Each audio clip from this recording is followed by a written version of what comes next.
রঞ্জিতা, একটা অভিযোগ উঠছে যে পল্লবী যে মারা গেছে সেই পল্লবীকে খুন করা হয়েছে এবং সাগরিক এবং তোমার বিরুদ্ধে অভিযোগ করেছে পরিবারের লোক। তুমি কি বলবে? পল্লবীর আরো 10টা বন্ধুর মতোই আমি ওর বন্ধু একজন।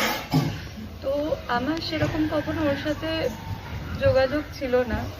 তো খুব হার্ডলি আমাদের মধ্যে কথাবার্তা হতো, যখন ও ফোন করতো বা মেসেজ করতো তখন কথা হতো, বা যখন আর কথা থেকেও দেখা আমাদের মধ্যে অনেক কম হতো। মাঝখানে 1-1.5-2 বছর আমাদের মধ্যে কোনো দেখা সাক্ষাৎই ছিল না।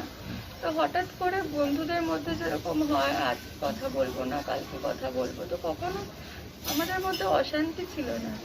তো হঠাৎ করে আবার কথা হতো সেই কাজের সূত্রে,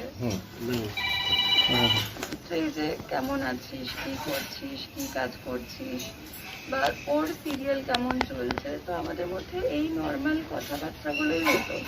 তখন ওর পারিবারিক জীবনে কি হচ্ছে বা কি ঘটনা ঘটছে যা শুনছি আজকের দিনে, ঝগড়া অশান্তি, কখনো ওর এইসব অশান্তির ব্যাপারে আমাকে কখনো কিছু বলেনি। আচ্ছা, সাগরিক এবং তুমি তোমরা নাকি পল্লবীর যে টাকা রয়েছে সেই টাকা নাকি তোমার আত্মসাৎ। পল্লবীর সাথে কথাই কখনো বলতাম না সেইভাবে। পল্লবীর জীবনে কি ঘটছে, ও কখন কোথায় থাকছে, আমি সেগুলোও জানতাম না। ও টাকা পয়সার কথা তো আমার জানার কোনো কোনো প্রশ্নই ওঠে না। কয়েকদিন আগে কি তোমরা কোনো বারে গেছিলে, মানে পল্লবী তুমি? না, কোনো বারে যাওয়া হয়নি। একটা পার্টিতে দেখা হয়েছিল আমাদের, মানে সেটাও আমরা একসাথে কখনো সেখানে যাওয়া হয়নি, হঠাৎ করে দেখা হয়ে গেছিল।